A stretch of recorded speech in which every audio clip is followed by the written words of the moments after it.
Hello friends, তোমাদের সকলকে দাদাজি চ্যানেলে স্বাগত। তোমরা যারা ভবিষ্যতে একজন লয়ার হতে চাও তাদের জন্য কিন্তু আজকের ভিডিওটি খুবই গুরুত্বপূর্ণ হতে চলেছে। আজকের ভিডিওতে আলোচনা করব যে একজন লয়ার হতে গেলে কোন কোর্সে ভর্তি হতে হয়, কত শতাংশ নম্বর পেতে হয় এবং কোন এন্ট্রান্স এক্সাম দিতে হয়, তা সমস্ত বিস্তারিত আলোচনা করব।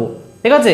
আর সবার শেষে আলোচনা করব লয়ার, অ্যাডভোকেট আর ব্যারিস্টার এদের মধ্যে পার্থক্যটা কি। দেখো, তুমি এইচএস এর পরে লয়ের ডিগ্রি করতে পারো অথবা তুমি গ্র্যাজুয়েশনের পরেও লয়ের ডিগ্রি করে তুমি কিন্তু একজন লয়ার হতে পারো। কীভাবে? দেখো, যারা উচ্চ মাধ্যমিক দিয়েছো ক্লাস 12-এর পরেই তোমরা কিন্তু একটা কোর্স করতে পারো, সেটা হচ্ছে বিএ এলএলবি। এই বিএ এলএলবি কোর্সের পরেই কিন্তু তুমি একজন লয়ার হয়ে যাবে, আর সেই কোর্সটি কিন্তু 5 বছরের। আর যোগ্যতা কি দরকার? যোগ্যতা হচ্ছে তোমার 18 বছর বয়স হতে হবে, প্লাস তোমার উচ্চ মাধ্যমিকে 45% নম্বর থাকতে হবে কমপক্ষে। এছাড়া যারা এসসি এসটি তাদের জন্য কিন্তু আরও কিছু ছাড় আছে। আর যারা গ্র্যাজুয়েশনের পরে এলএলবি কোর্স করবে সেটা হচ্ছে 3 বছরের, তারপরেও কিন্তু একজন লয়ার হতে পারে।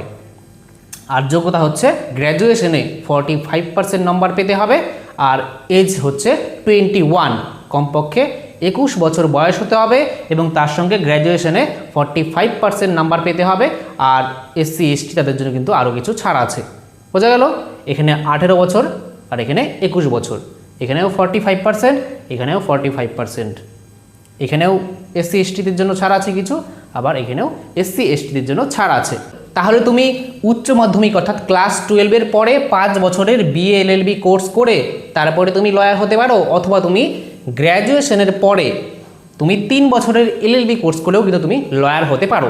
এখন ভারতের মধ্যে কিন্তু অনেক এন্ট্রান্স এক্সাম আছে যেগুলি দিয়ে কিন্তু তুমি সরকারি এবং বেসরকারি কলেজে অ্যাডমিশনের সুযোগ পাবে। দেখো, সরকারি কলেজে এটাই সুবিধা হয় যে সরকারি কলেজে ফিস অনেক কম হয়, আর বেসরকারি কলেজে কিন্তু ফিস স্ট্রাকচারটা একটু বেশি।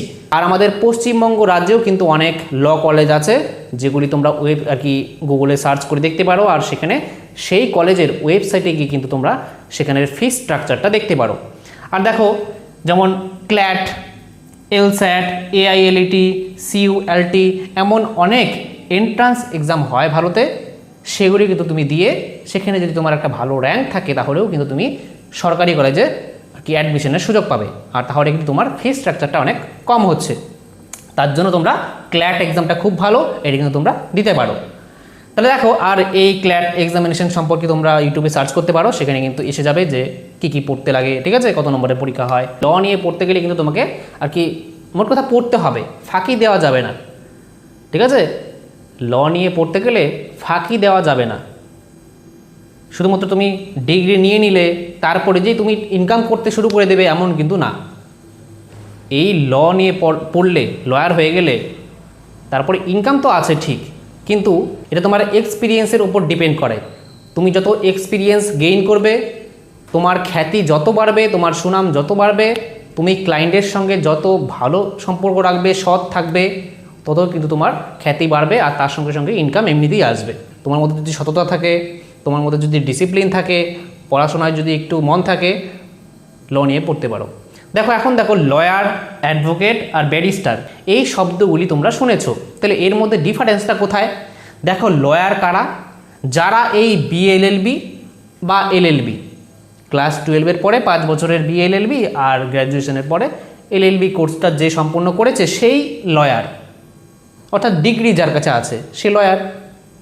কিন্তু সে যে লয়ার, সে কিন্তু লয়ার হওয়ার পরে বলতে পারো কোর্টে গিয়ে কেস লড়তে পারে না, কোনো ক্লায়েন্টকে নিয়ে কেস লড়তে পারে না। যখন তিনি অ্যাডভোকেট হয়ে যান, এই লয়ারই কিন্তু তারপরে অ্যাডভোকেট হয়। কী হবে? যে লয়ার কি করে, যে আমাদের ভারতে বার কাউন্সিল অফ ইন্ডিয়াতে এনরোল করে, রেজিস্টার করে, তখন তিনি একটা সার্টিফিকেট পান, আর তার দ্বারা কিন্তু তিনি কোর্টের মধ্যে কেস লড়তে পারেন। তাহলে একজন লয়ার কিন্তু, সব লয়ার কিন্তু অ্যাডভোকেট না, কিন্তু আবার সব অ্যাডভোকেট একজন লয়ার। বুঝা গেল? তাহলে একজন লয়ার যখন ভারতের বার কাউন্সিল অফ ইন্ডিয়াতে এনরোল করবে, তখন তিনি কিন্তু একজন অ্যাডভোকেট হবেন এবং তিনি কিন্তু কেস লড়তে পারবেন। এখন এই ব্যারিস্টার কি?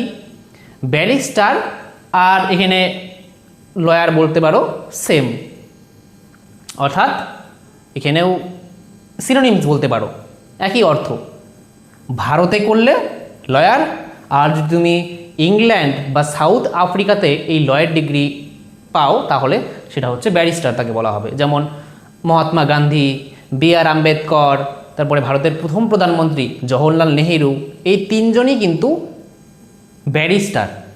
অর্থাৎ মহাত্মা গান্ধী যেমন ইংল্যান্ড থেকে লয়ের ডিগ্রি পেয়েছিল, তার জন্য তিনি হচ্ছে ব্যারিস্টার। তাহলে বোঝা গেল ব্যারিস্টার কাকে বলা হয়? যেই ব্যক্তি ইংল্যান্ড বা সাউথ আফ্রিকা অর্থাৎ দক্ষিণ আফ্রিকা থেকে লয়ার ডিগ্রি পেল তিনি হচ্ছে ব্যারিস্টার। আর দুটো অর্থ কিন্তু সেম, ইন্ডিয়াতে করলে লয়ার আর সেই দুটি দেশে করলে ব্যারিস্টার। তাহলে যারা ভবিষ্যতে লয়ার হতে চাও তাদেরকে অগ্রিম শুভেচ্ছা জানাচ্ছি।